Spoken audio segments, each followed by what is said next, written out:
Evelyn Hart had always considered paper and silence her most steadfast companions.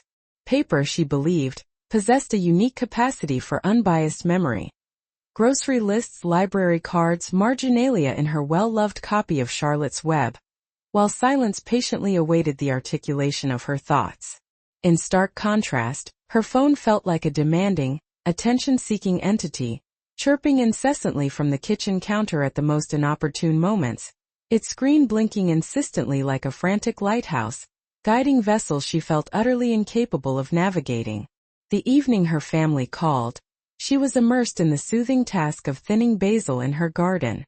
The Maple Ridge sky, a breathtaking expanse of late summer blue, painted an Ohio evening so idyllic that even the leaves seemed to whisper their affirmative consent to the beauty surrounding them. Her phone buzzed once, then again. She wiped her hands on her apron and shuffled inside, discovering the screen already dark, signaling a missed call. Lucas. She tapped the screen, only to be met with a series of technological hurdles, facial recognition, passcodes, a sequence of digital puzzles that always seemed to elude her nimble fingers. By the time she navigated the call history, the fleeting moment of connection had irrevocably slipped away. She dialed his number. It rang. And rang again. Finally, the cheerful, automated voice of voicemail answered, a sound she heartily despised. She placed the phone on the table beside her good reading glasses, as if the proximity of the two might somehow magically conjure competence. 10 minutes later, a photograph arrived. A tiny rectangle of the future. A baby, furious yet undeniably beautiful, swaddled in a hospital blanket. The caption read, *meet Juniper Claire Hart. Everyone's healthy. Wish you'd picked up, tried to video. A second photo followed. Lucas and his wife, Amara. Their faces radiant with the damp sweat and overwhelming joy of new parenthood. The baby nestled like a star between them. Evelyn sank into a chair. The wind chime outside tinkled with a delicate sound, like a ladle gently tapping crystal. She closed her eyes and vividly imagined the scene just moments before. The eagerness in her son's voice as he'd asked, Hi Mom, can you see us? Can you hear me? She pictured herself, fumbling with the phone, pressing the wrong buttons, speaking into the camera as if it were a doorbell. Shame washed over her, a hot flush of embarrassment, before transforming into something more graceful, more constructive. A firm resolve that began deep within her spine. She had always believed that nearly any skill could be mastered with the aid of a comprehensive manual. If such a manual was unavailable, she reasoned, one could simply write it oneself. She retrieved a spiral notebook from the drawer where she stored birthday candles and rubber bands. On the first page, in her distinctive looping schoolteacher's handwriting, a style that defied easy replication in any font, she wrote, Technology Lessons. She underlined the title twice for emphasis. Below, she added her objective, goal. See my family when they are seeing each other. Hear them when they are hearing each other. She affixed the baby's photograph to the refrigerator with a magnet shaped like the state of Ohio. The magnet inadvertently obscured the clock, but Evelyn didn't require it. Her memory for specific times and dates resembled that of a librarian meticulously cataloging the location of her most prized books. The next morning, Evelyn carried a freshly baked pie to Rosa's doorstep. Mercy, Rosa exclaimed, accepting the warm plate with the steady hands of a seasoned nurse. What did we do to deserve blackberry pie on a Tuesday? I need to barter, Evelyn replied. I require a teenager. Rosa chuckled, called down the hallway, and moments later, Noah emerged, socks askew, hair defying gravity. He was all gangly limbs and undeniable kindness. Yes, Miss Hart? He inquired politely. I will pay in pie, Evelyn announced, for lessons. Phone lessons. Computer lessons if necessary. I need to see my granddaughter. She arrived yesterday and I missed her. Noah's eyes softened with empathy. We can totally do that, he assured her. He glanced at her phone, a model only a few years old, encased in a bright blue cover, a faint line of garden soil marking the charging port. First class this afternoon? He asked. First class this afternoon. Evelyn confirmed, employing the same authoritative tone she'd always used when scheduling parent-teacher conferences. In the margin of her notebook she jotted down, *find coach, Noah, tuition Pi star. On her way home she held her phone in her palm, treating it with a mixture of reverence and apprehension, like a fragile newly hatched bird. She couldn't resist glancing at the photo on her refrigerator whenever she passed, that tiny scrunched-up face resembling a curious question mark, a question that demanded an answer. She would learn to provide that answer. Perhaps not today, but soon enough to matter profoundly. That afternoon, as Noah sat at her kitchen table, untangling the charging cord with the practiced ease of a magician, he smiled. "We'll start with 3 things," he declared. "Unlocking quickly, answering video calls, and avoiding those scary links." He slid her notebook towards himself, turning it around to read the neatly written title. Beneath Technology Lessons he added a subheading, Chapter 1, Tap, Hold, Breathe. Evelyn's pencil hovered above the page. "You sound like a yoga instructor," she observed. "Sometimes," he replied. "Technology is just controlled breathing." She nodded, lifted her pencil, and checked off the 3 items he'd listed. Outside, the wind chime sang its gentle melody. Inside, the phone rested on the table, a small gateway she would learn to open, not through force but with focused attention. She excelled at attention. She would excel at this too. The first surprise was the gentle, almost affectionate way Noah addressed the phone. "Hey little guy," he said, tapping the side as if it had a shoulder. "We're going to make you less annoying." "Please do," Evelyn pleaded. "It beeps at me like a needy bird." Noah showed her the lock screen. "You can unlock with your face or a passcode. When people are calling you don't need to unlock. See the green button? That's answer. Red's decline. If it's a video call you'll see a camera icon." "I never get the camera pointed at me correctly," she confessed. 2 rules, Noah stated. Rule 1. Don't stack your hand on the microphone. Rule 2. When in doubt, smile and say, "Give me 10 seconds." Nobody minds waiting for 10 seconds when a grandma is trying her best. Evelyn wrote 10-second grace in her notebook, enclosing it in a box. "That's a beautiful phrase," she remarked. They rehearsed. He called her from his own phone. Hers sang and flashed Noah Delgado with a silly photo he'd set of himself sneezing. "Green," he prompted. She pressed. His face appeared upside down, then sideways, then startlingly close. She adjusted the angle, laughing, the sound that had captivated her second-grade students. Next, they created a contact card for Lucas, complete with a photo and the details Sun, Seattle, because names sometimes eluded her when she was excited. They added Amara, adorned with a heart emoji. Noah insisted emojis weren't childish, they were punctuation. They located Maya's contact, still displaying a picture from her sophomore homecoming, her hair adorned with gold stars. Noah explained the group chat as a miniature city: streets, threads, houses, contacts, gatherings, replies, shouts, notifications.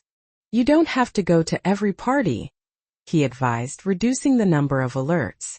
"Just the ones you care about." "I care about my family," Evelyn affirmed. "And Rosa. And Pastor Jim when he schedules a potluck." They practiced voice to text. Evelyn dictated, "Lucas, please call when you are free. Period. Love, comma. Mom." The phone transcribed, *Lucas, please call when you are free. Love, Mom star. She clapped her hands, delighted. Then she tried, "Juniper looks scrumptious." The phone offered Junior looks scrumptious, which felt almost sacrilegious. Noah showed her how to correct a word with a simple tap. After an hour they paused for pie. "You're a good teacher," Noah complimented, his mouth stained purple with blackberry. "It's what I was built to do," Evelyn replied. "Even with phones." She hesitated, then asked, "How much trouble can one get into with links?" "A lot," Noah warned. "If an unknown number texts you to click something, don't. If it says your bank but you didn't expect it, don't. If it offers free concert tickets, definitely don't. If you're not sure, send me a screenshot. Or Rosa." Or Maya. Or call the bank from a number you trust, not the text. Evelyn wrote "Don't click strange candy" and drew a lollipop with a skull. When Noah departed, she experimented on her own. She opened the photo app. She found the baby's picture again. She pinched and zoomed, watching Juniper's face expand and contract, like peering through a telescope in reverse. She learned to favorite photos. She created an album titled Juniper and then, tentatively, Things That Make Me Brave. In that album, she placed a screenshot of her first successful video call with Noah, her first corrected word, and a photo she'd taken from her porch, capturing the sunset illuminating Rose's wind chimes. At 9 o'clock, the family group chat pinged. Amara. Feeding time. Anyone awake? Lucas sent a picture of a tiny hand curled around his finger. Maya. Grandma, want to try a call? Evelyn stared at the words until they seemed to double. Then she took a breath, pressed the camera icon, and uttered the phrase Noah had provided. Give me 10 seconds. She turned the phone, propping it against a mug, and positioned herself where the lamplight softened her features. She pressed the green button. Grandma! Maya's face filled the screen, her messy bun and enormous smile radiating warmth. Can you see us? Yes, Evelyn replied, her voice trembling slightly on that simple word because she could. Amara leaned in, her face etched with exhaustion and incandescent joy. Lucas hovered in the background like a planet in its proper orbit. They lifted Juniper toward the camera. The baby, unsentimental and practical, squinted and yawned. She has your mouth, Evelyn remarked to Lucas. Your eyebrows, he replied. Poor child. Evelyn chuckled and everyone laughed. For 10 minutes they communicated in this new awkward language, interruptions, echoes, microphones too soft, backgrounds too loud. And yet, it was communication. It was connection. It was everything that paper and silence could not achieve. When they finally ended the call, Evelyn pressed her palm flat against the table to quell the tremor in her hand. She wrote in her notebook, First family call, 9:13 p.m. I did not cry on camera. Then she allowed herself to cry off camera, quietly as the weather. The next morning, Evelyn awoke with the focused energy of a student preparing for an exam, eager yet humming with nervous anticipation. She set a timer for 15 minutes, as Noah had suggested, and practiced 3 simple motions until her hands performed them instinctively. Tap, hold, swipe. Tap to open the camera. Hold to select a word. Swipe to navigate through the photos she'd taken of her plants. She stumbled upon something truly delightful. Live photos, tiny bursts of movement captured within the frames. When she pressed the small circle on the image of her zinnias, a bee buzzed into view, landing gracefully on a blossom. A fleeting moment of life replayed endlessly. She squealed, then giggled at her own childish delight. She texted the bee clip to the family group chat, adding the caption, Our yard is buzzing for Juniper. 3 hearts arrived, followed by a wow from Amara. Maya. Teach me your bee magic, Grandma. Evelyn typed and deleted, searching for the perfect expression. She finally settled on a honey pot emoji and sent it instead. No words but perfectly understood. At noon she experimented with voice notes. This is me, she spoke into the phone, learning to speak to you while cooking green beans. She listened to the playback, cringing at the sound of her own voice. Then she sent it anyway because it felt ordinary. Ordinary was what they would miss later if no one preserved it. The phone rang during her afternoon nap. Lucas again. She sat up, her fingers momentarily forgetting which button was green. She remembered. She answered. Mom, he said. Amara's mother is here. She says you're a wizard now.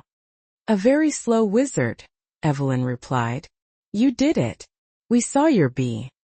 He lowered his voice. Thank you. For what? For trying. You could have said, I'm too old. You didn't. I'm exactly the age I am, Evelyn responded. And your daughter is exactly the age she is. We will meet in the middle. After they hung up, Evelyn walked to the library. It smelled as it always had. Dust, ink, 1,000 afternoons. The young librarian at the desk, Tara, had a nose ring and hair the color of sherbet. "Miss Hart," she exclaimed. "We miss you." "I miss me too," Evelyn said wryly. "Do you have any books on not being a fool with a phone?" Tara laughed. "We have something better." She slid a laminated flyer across the desk. "Digital Basics for Adults, Thursdays 5 p.m. Instructor, Officer Dana Cole. A police officer teaching phones?" Evelyn questioned. "Cybercrime," Tara explained. "She's great. Gentle but fierce." Evelyn copied the time into her notebook. Then she added on a fresh line. "Bring Charlotte. Bring cookies, star." Because learning, she knew, proceeded more smoothly when people felt nourished and cared for. That evening, she sat on her porch and experimented with a filter Noah had shown her. It added sparkles around her face. She snorted with amusement and took a screenshot. Then she switched to no filter and took a simple selfie, the late sun illuminating her jaw, the lines around her mouth resembling small, delicate rivers. She sent the unfiltered photo to Maya with the caption, "Grandma reporting for duty." Maya replied with a photo from her part-time job at the coffee shop, whipped cream adorning her nose. "Reporting for duty too." The physical distance between Ohio and the rest of her family remained unchanged. But the thread connecting them grew stronger, talk serving as a surrogate for touch. As the porch lamp clicked on, Evelyn recorded the day's lesson at the top of a new page. "It's not about the phone. It's about permission to try again, star." And then, as if in response, the doorbell rang. Rosa arrived, bearing 2 tomatoes from her garden, Noah trailing behind. "We brought reinforcements," Rosa announced. "For what?" Evelyn inquired. "For learning," Noah replied. "And for starting a group chat for the neighborhood in case of storms. Mom's idea." Evelyn looked from them to her notebook and back. "Let's make a city," she declared. "A very small city. With good neighbors." The neighborhood group chat began as a list of 8 phone numbers scribbled on the back of an envelope. Noah designed a logo, Rosa's porch light with 3 small rays, and named it Maple Ridge Watchers. He added a description, storm alerts, grocery runs, lost cats, and anything that makes us kinder and invited Evelyn to serve as a co-admin. "Admin?" she repeated, savoring the unfamiliar syllables like a new candy. "Kind of a librarian for the chat," Noah explained. "You get to pin notes, set rules. Kick out trolls if Maple Ridge ever produces one." "We have one," Rosa interjected. "He complains about recycling bins. But he's harmless." Evelyn laughed and typed her welcome post slowly, carefully. Welcome to Maple Ridge Watchers. If you're new to group chats, breathe. We'll help one another. Reason for our existence. Safety and kindness. Golden rules. 1. No scary links. 2.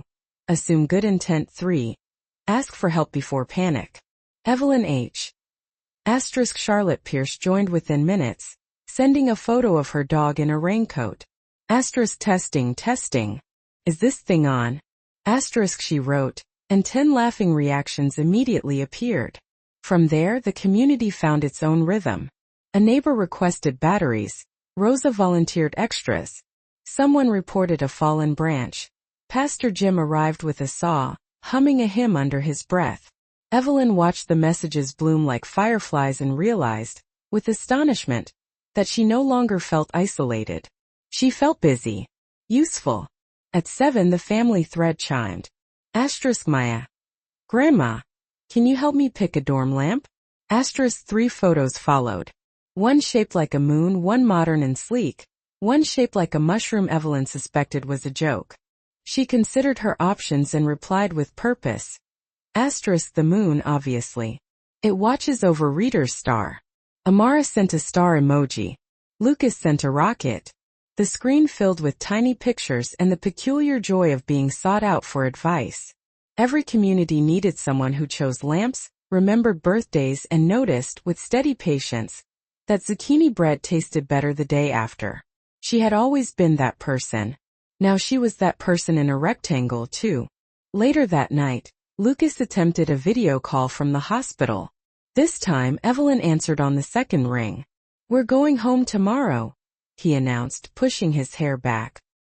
He looked older in the bright hospital light, as if parenthood had added years at the speed of daybreak. "Mom, will you maybe read to Juniper sometimes? On video?" "She won't understand fairy tales," Evelyn replied, then surprised herself. "But she'll understand my voice. It would mean everything," he said. They scheduled a time.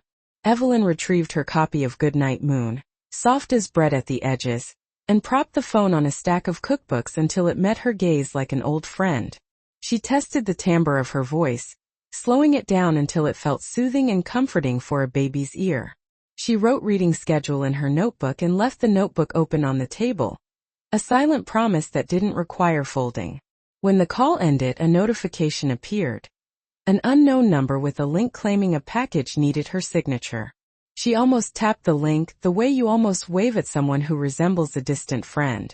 Then she remembered Noah's skull lollipop warning. She took a screenshot instead and sent it to him. "Asterisk this candy?" Asterisk, she wrote. His reply was instantaneous. Asterisk yuck. Delete. Block. Proud of you star. Evelyn deleted. Blocked. Proud of herself too. It was a small victory, but small victories, she knew from years of teaching first graders to tie their shoes, could stabilize an entire day. She locked up the house, checked the locks, and placed the phone on the charger like a contented cat in its basket. In her bedroom, the window stood open to the chirping of crickets.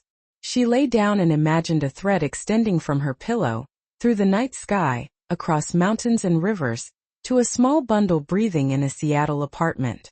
She pictured the thread pulsing whenever the baby hiccuped, awoke, or dreamed. Technology was merely the spool. Love was the fiber. She slept, for the first time in a long while, without that hollow ache that questioned her continued usefulness.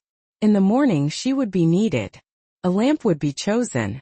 A bee would be admired. A group chat would keep batteries flowing. A baby would hear a voice that meant home. Maya sat cross-legged on Evelyn's carpet, her laptop glowing. "Rule number 1, she instructed, adjusting her earbuds. "Lighting. Face the window, not away from it. Natural light makes everything better. Rule number 2, angles. You don't need selfies from your chin. Rule number 3, know what you're sending. Once it's out there, it's out." Evelyn held up her phone. "So if I take a photo of Rose's tomatoes, they may go viral?" "They could," Maya teased. "But mainly they'll go to Dad and Aunt Amara." The lesson wasn't solely about mechanics. Maya shared stories. Her friend who overshared. Her classmate who meticulously curated every photo until reality blurred. Evelyn nodded, absorbing the information. Photos weren't merely memories, they were currency. They traveled faster than envelopes, lingered longer than visits.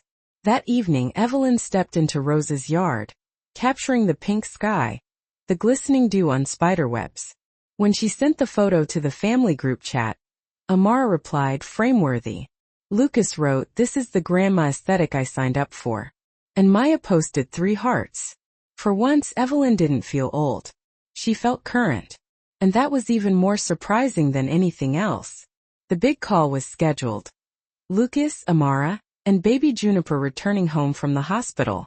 Evelyn prepared her table, her lamp, even powdered her nose. She pressed the green button. Their faces appeared, blurred but present. "Mom, can you hear us?" Lucas asked. Evelyn responded, her lips moving, but no sound emerged. Panic seized her, her fingers fumbling frantically. Lucas's mouth moved. Amara bounced the baby. Evelyn's silence growing more pronounced. Then she remembered Noah's phrase. Tap, hold, breathe. She searched, noticing the crossed-out microphone icon glowing red. With a single courageous tap, sound flooded back into the call like a sudden torrent. "I hear you," she shouted, too loud, too jubilant. "Mom," Lucas said, laughing with relief. "We hear you too." It wasn't perfect. Her face froze, the video stuttered. But Evelyn had solved the problem herself. Not through panic. Through calm, deliberate action. She ended the call later, her eyes filled with tears, but also with something stronger than tears. Proof. The text message seemed so ordinary. Asterisk a package awaits, it said. Click here. Provide card details. Asterisk Evelyn wasn't expecting anything, but her heart raced. What if Lucas had sent a surprise? She almost tapped the blue link. Almost. But in the corner of her mind danced a doodle. Noah's skull lollipop warning. Instead she called him. He answered with his gaming headset askew. Don't click, he said immediately. That's a scam. Shame washed over her. I almost. But you didn't, Noah interrupted. That's huge. You paused. That's all it takes sometimes. Still, the near miss unsettled her. She thought of other older adults less fortunate. She considered the deceptive allure of scams disguised as acts of love. That night, the photo of baby Juniper seemed less like a symbol of joy and more like a shield of protection. She would not allow her ignorance to make her family vulnerable. Not again. Officer Dana Cole's seminar at the library was overflowing. Rows of graying heads and attentive eyes. Evelyn sat with Charlotte and Rosa, her notebook open. Dana was efficient yet compassionate. Rule 1, she declared. If it scares you into rushing, it's a scam. Rule 2. If it tempts you with greed, it's a scam. Rule 3. No government agency or delivery service wants your gift cards. Hands shot up, stories poured forth. Neighbors defrauded, savings lost. Evelyn raised her hand. I nearly clicked. But I didn't. And I'd like to help others not to. Dana smiled. That's courage. We need more of that. That evening, Evelyn wrote in her notebook. Asterisk courage equals pause. Courage equals tell. Courage equals teach star. The words steadied her like a familiar hymn. Evelyn set herself small, achievable goals. 1 photo, 1 voice note, 1 video call a day. She wrote the plan on an index card and taped it to the refrigerator beneath Ohio's magnet. The repetition provided a comforting rhythm. Each task completed, a small deposit of courage. She began with the morning light. Rosa's porch glowed warmly, steam rising from her coffee, Noah's bicycle leaning against the lilac bush. Evelyn framed the shot, exhaled and tapped the camera icon. She texted it to the family with the caption, Your Ohio Sunrise Check-in. Amara sent a sleepy selfie of Juniper draped over her shoulder. The baby's mouth was open in the soft O of milk-induced contentment. Best picture I'll see all day, Lucas wrote. At noon, Evelyn recorded a voice note of the kettle's rising whistle, adding her own narration. I am learning that heat is only frightening when you forget you can turn it down. She listened to the playback.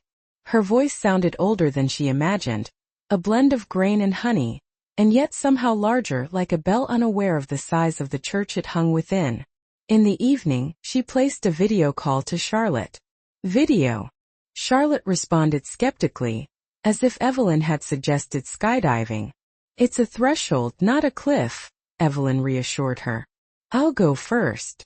Charlotte's face appeared, half forehead, half ceiling. Mercy, Charlotte exclaimed, adjusting her position. I look like a witness on the news.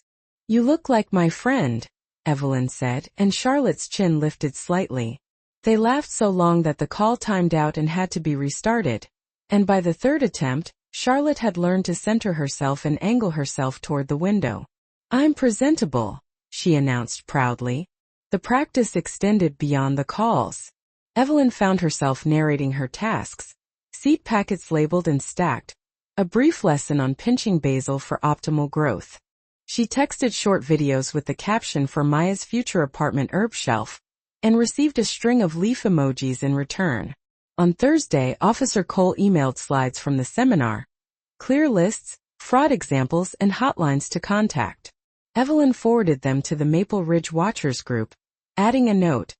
Asterisk if you don't know, pause. If you're embarrassed, tell me anyway.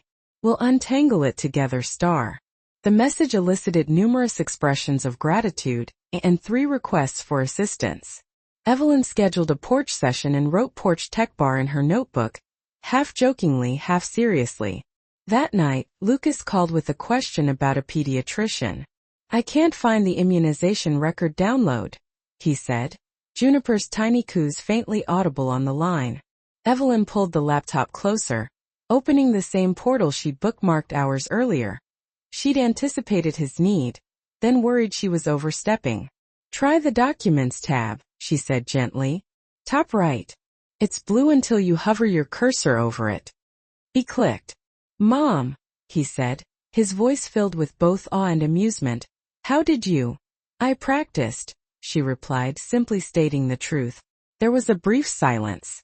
You're making this easier, he said, acknowledging that her assistance extended beyond merely navigating the online portal. When the call ended, Evelyn added a new entry under Things That Make Me Brave. Being helpful at a distance. It happened on a windy Monday, the kind that made the wind chimes chatter incessantly like gossiping neighbors. The call came from Maya at 4:12 p.m. Evelyn answered immediately. Grandma. Maya's voice was strained and urgent. Please don't tell Dad. I messed up. I need $2,000 right now. Can you send it through that app we set up? A chill ran down Evelyn's spine. Maya had never used the phrase right now with such desperate immediacy. Sweetheart, Evelyn said cautiously, buying time while carefully listening. Where are you?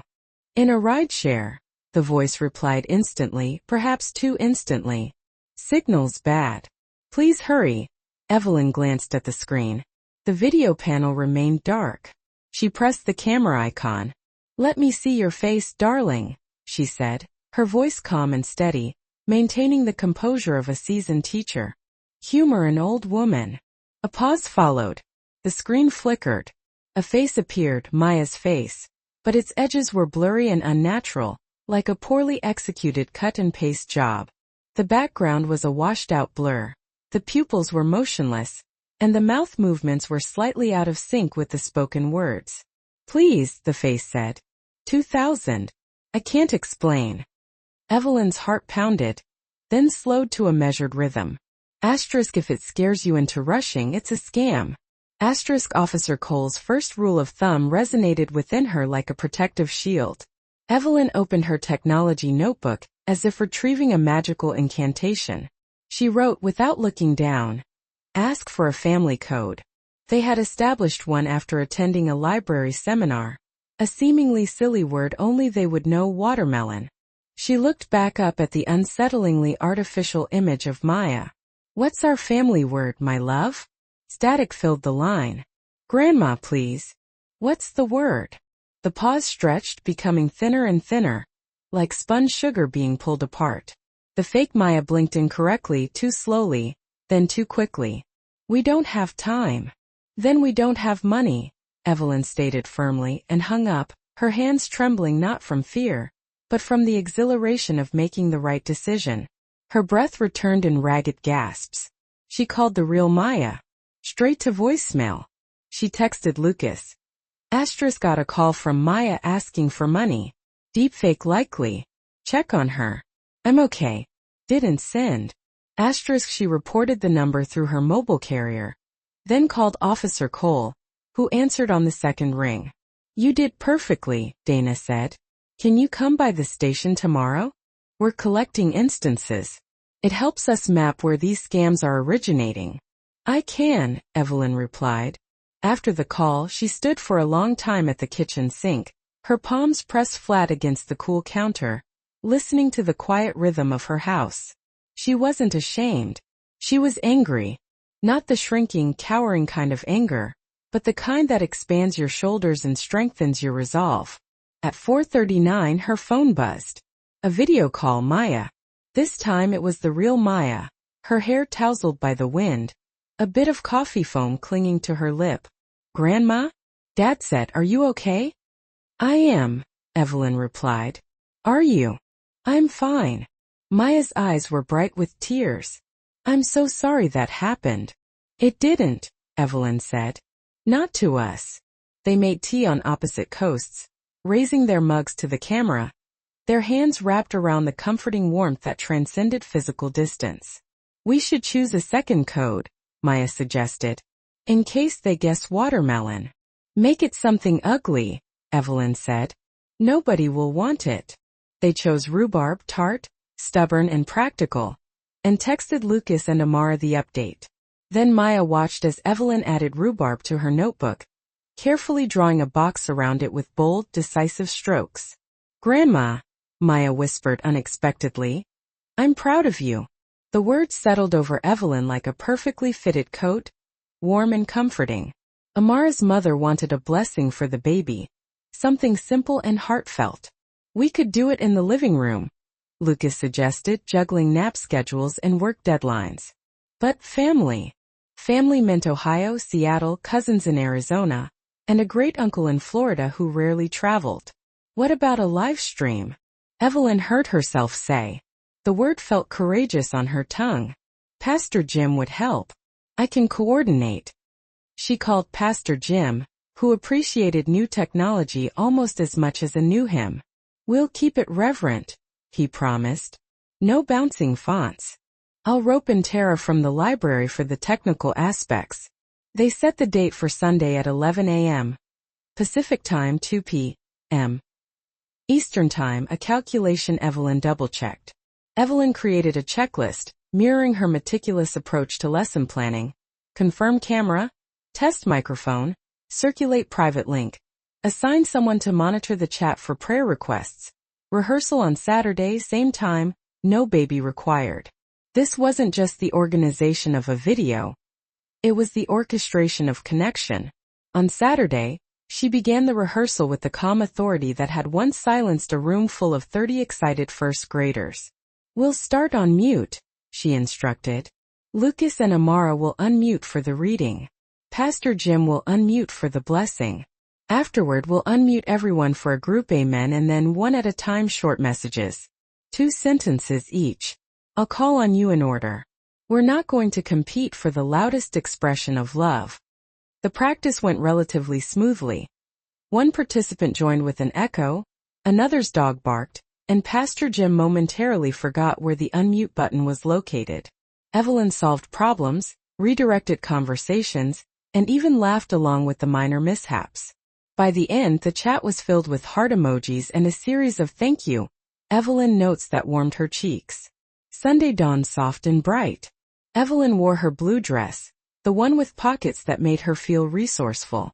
She positioned the phone on a small tripod and the laptop on a box to achieve the proper eye line, following Noah's advice. "You sure you don't want me here?" he asked from the doorway. "I want you to watch like everyone else," she said, smiling. "If it all goes wrong, you can text me rhubarb." He saluted and left. 2 minutes to go. Evelyn texted the link to the family group chat and the Maple Ridge watchers who had requested to witness the event. *private. Please don't share. She watched the participant list grow. Amara's mom, Aunt Grace, Uncle Ron, Charlotte P., Rosa and Noah, Tara Library, Pastor Jim. The counter ticked down. The chat pinged. We're here. Evelyn took a deep breath, steadied her voice and began. "Welcome family and family by love. Today we bless Juniper Claire with words that have blessed us." She handed the stream over to Pastor Jim, who read with his resonant voice, then to Lucas and Amara, who took turns speaking the promises they had written at their kitchen table in the quiet of the late night. When it was time for the blessing, the camera showed the baby's serene face surrounded by the hands of the adults, a congregation united by digital signal and shared vows.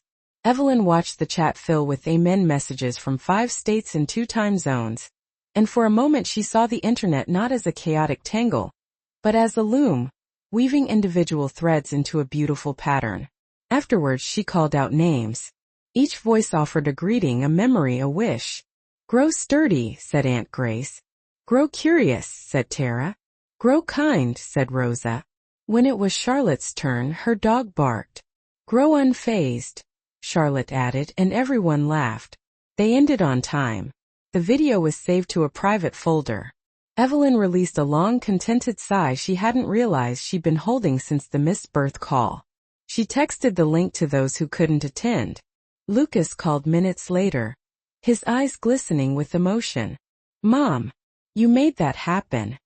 "We all did," she said, but she allowed the well-deserved praise to warm her heart. That night, the house was very quiet, but it wasn't lonely. The edges of her world felt secure, not frayed. The week after the baptism, Evelyn noticed a new, almost twitchy urgency within her. A compulsion to check and respond, to keep the connections flowing. She woke to the chirp of her phone, checking it before her feet even touched the floor, and felt a phantom buzz in her apron pocket while shelling peas. She wrote *Sabbath? At the top of a fresh notebook page and underlined it. Not a church Sabbath, though she loved her church, but a personal practice, hours set aside from the constant scrolling and digital engagement. I need to miss a few things on purpose, she said aloud to the empty room. She told her family first. Text Sabbath experiment. Sundays 4 to 9 p.m. Ohio time. If you need me for real, call twice in a row. I'll answer. Otherwise I'll see you after. Lucas replied, I should copy this. Amara sent a hand heart emoji. Maya wrote, I'll survive 5 hours without our memes. Barely. She posted to the Maple Ridge Watchers as well. If you see me quiet on Sunday evenings, I'm making room for other kinds of listening. The group's responses were kind and curious. Charlotte wrote, does Sabbath include bridge? Evelyn answered, bridge is holy work. On the first Sunday, Evelyn turned off app notifications and placed her phone on the mantelpiece like a cherished photograph. The house seemed to exhale a sigh of relief, and so did she. She baked a peach cobbler with nutmeg, filling the kitchen with the comforting aroma of September. She wrote a letter on paper, to her younger self, to Juniper's future, allowing the sentences to unfold at their own pace, unhurried by the blinking cursor. She walked around the block with Rosa without earbuds, listening to the gentle murmur of the neighborhood. Televisions humming through screen doors, the clinking of forks against plates, the soft undercurrent of family conversations. At 6:17, her hand instinctively reached for her absent phone. She laughed, realizing the power of ingrained habit. Not today, she said to the ghost of urgency. A storm gathered in the north, the distant thunder rumbling like a tamed cat, the scent of rain rising from the sidewalks. As it neared 9 o'clock, she made tea and sat by the window, content with the knowledge that the world continued its rhythm whether or not she was constantly observing it. At 9:01 she turned her phone back on. 3 messages awaited, none marked urgent. One was from Maya. A photo of a lamplit desk, the moon-shaped lamp, and a sticky note that read, doing homework. See you after Sabbath star. Another was from Lucas. Juniper fell asleep mid-burp. Hilarious star. The third was from Officer Cole. Town hall next week on scams. Want to say a few words about the deep fake? You don't have to. Evelyn stared at the last message, feeling the familiar tremor, the part of her that once preferred paper and quiet, and then felt the steadiness of her newfound equilibrium. Yes, she typed.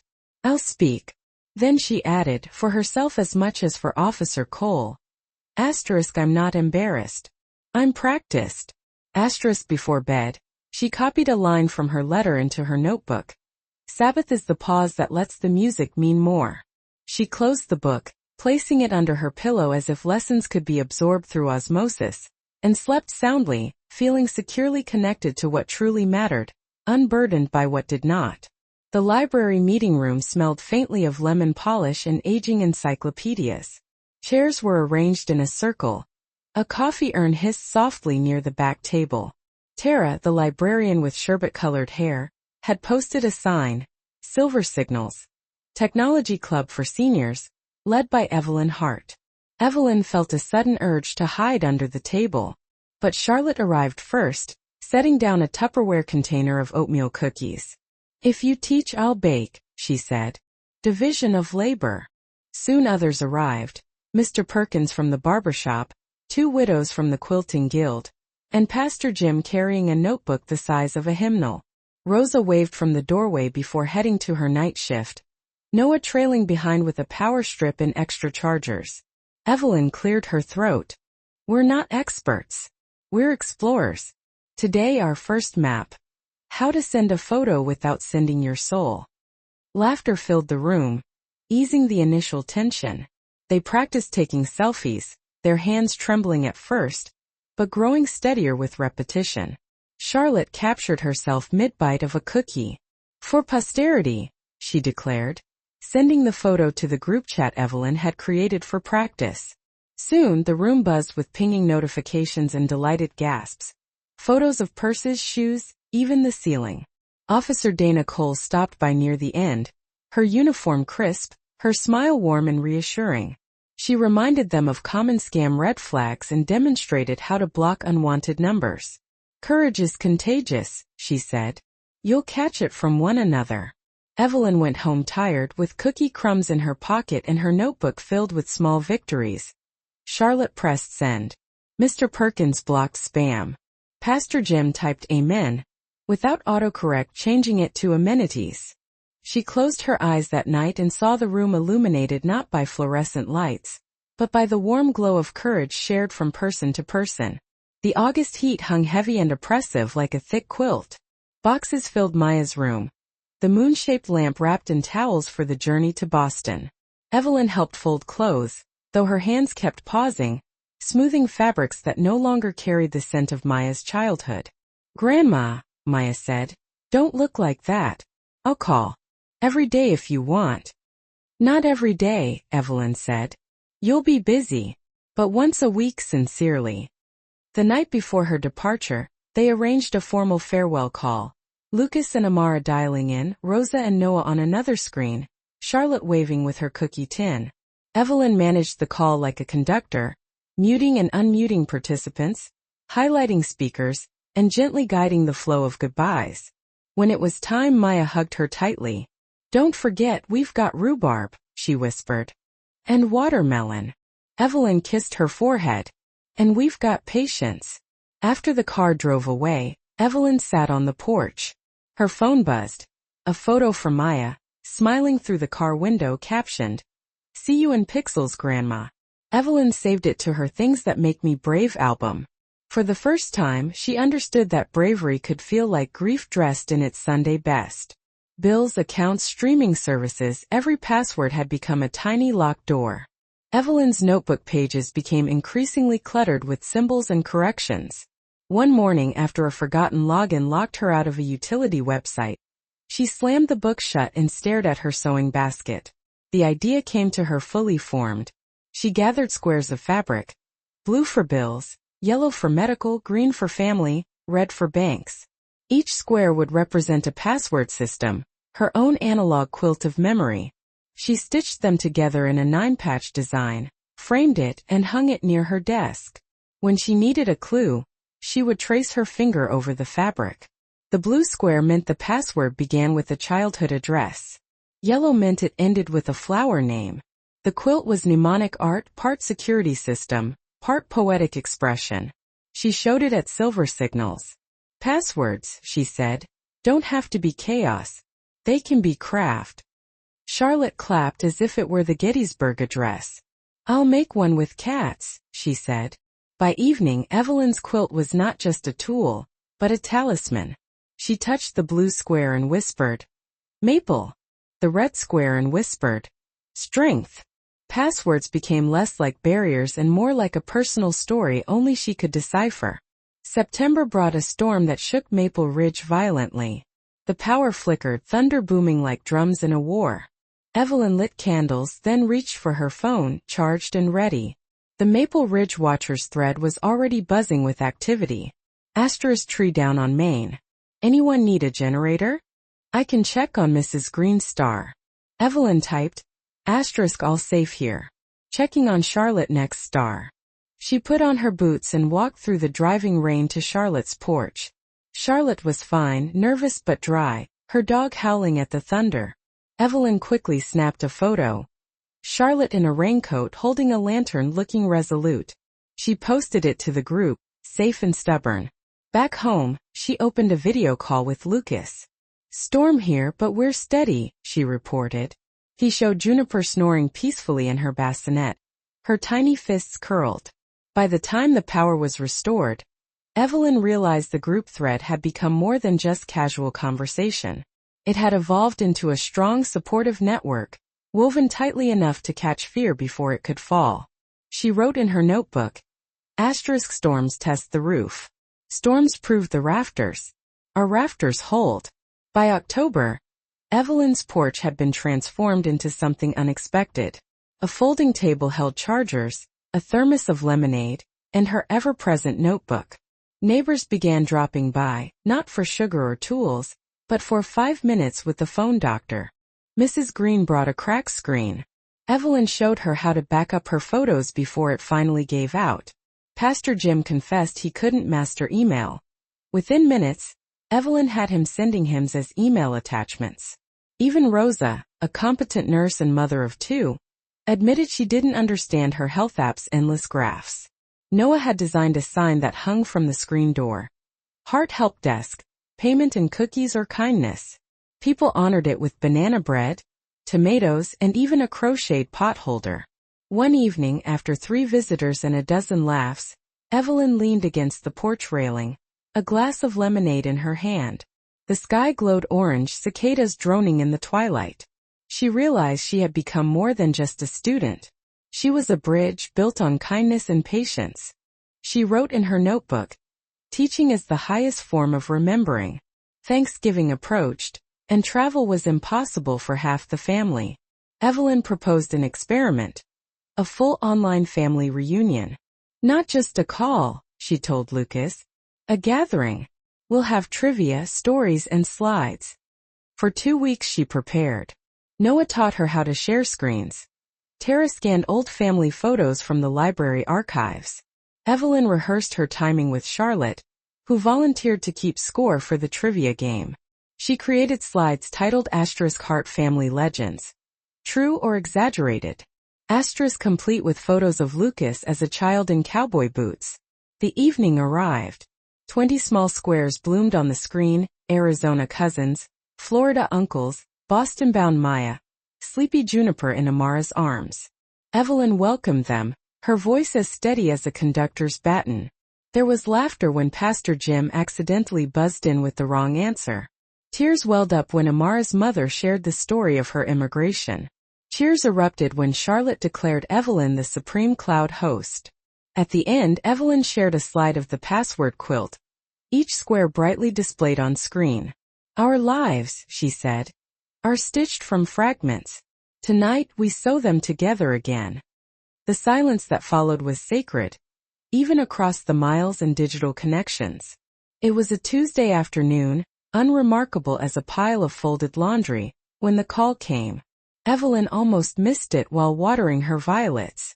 She tapped the green square just in time. On screen, Juniper toddled from Amara's arms towards Lucas's outstretched hands. 1 step, then 2. She wobbled, then burst into laughter. She walked. Lucas cried. Mom, you saw it live. Evelyn pressed her hand to her mouth. Tears blurred the tiny screen, but she refused to wipe them away until Juniper's giggle reached her ears, clear as church bells. For years, Evelyn had imagined she would miss such a moment, believing distance would rob her of the experience. But here it was unfolding in her palm in real time.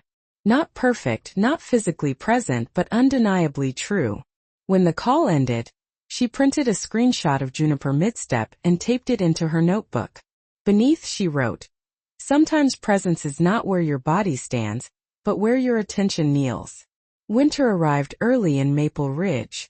Frost painted delicate patterns on the windows, and the wind found its way into cracks in the siding. Evelyn sat at her desk with a mug of tea and her spiral notebook, now thick with months of notes. She opened to a fresh page and began a letter. Not to Lucas, not to Maya, but to herself. Dear Evelyn, she wrote. * you were afraid. You thought learning was for the young. But you learned anyway.